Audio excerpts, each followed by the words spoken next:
it.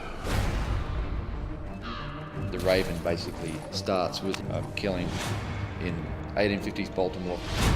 Get the inspector. And so, the first time you meet Fields, he's at a crime scene investigating and realizes it's actually a story that was one of Poe's works. This crime is familiar to me.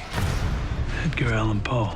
So all the crimes are done in the vein of the stories of Poe.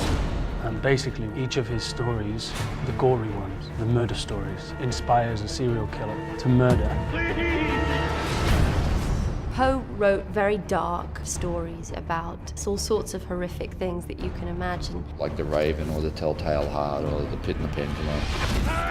But then in our story, he becomes responsible for what he writes. The night before last, a young girl and her mother were found murdered. The daughter's body was lodged in a chimney.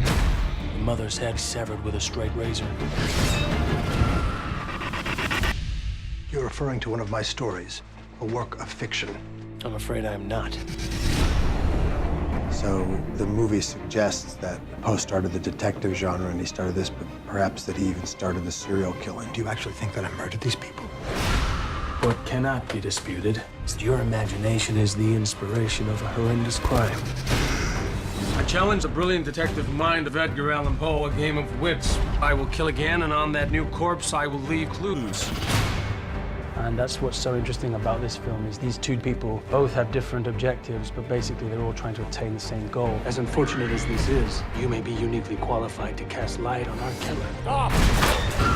So I think it's a fantastic mixture of beauty and horror. Where is she?